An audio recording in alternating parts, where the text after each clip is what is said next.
So today we've got the amazing story of Jesus talking to the Samaritan woman. Last week we talked about how Jesus met with Nicodemus, the most and best representative of the Jewish faith at that time, who still couldn't quite get it and got into this convoluted conversation about being born from above, born physically. Here we have a conversation with another marginalised, unexpected group of people, the Samaritans, and a woman who has such childlike openness and clarity of vision that in spite of prejudice, in spite of tradition, in spite of what's expected, she saw through that and recognised in Jesus the Messiah who she had hoped for.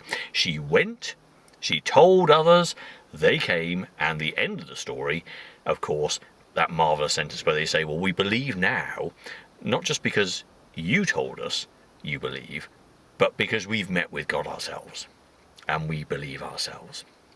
But what for me today was the most interesting part of the whole story was the little insert that John puts about the conversation Jesus has with the disciples who have been sent away to buy food.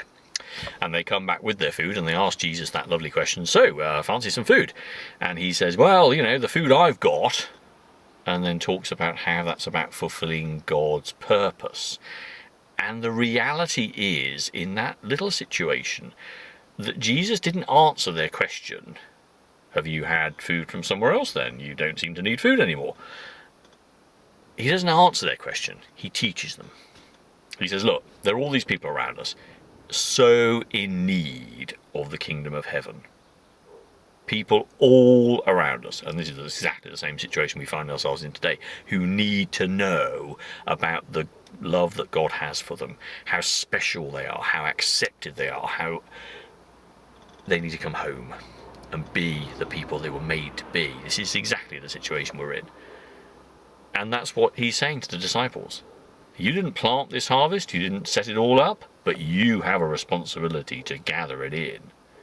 Your job as disciples is not just to go and get food and do what your master tells you, but to go out there and do exactly what he'd just done. Talk to people on the margins of society, talk to the unexpected, talk to the oppressed, talk to those in need about how God's love is there for them, so that they may go and tell others, and they themselves may encounter the living God. This is our calling.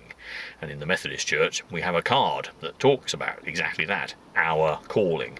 And one of those things is mission and evangelism, as well as, of course, service and love. Those two things should go hand in hand. So a marvellous reading, full of tremendous symbolism. Jacob's well, the ladder, the connection between heaven and earth, the bridegroom, the husbands the woman never had, it's all there. Wonderful symbolism, but a simple and straightforward and powerful message. Disciples of Jesus are those who gather in the harvest, who tell others about God and bring them into a living relationship with him. Because then, for others, there is joy and peace beyond knowledge.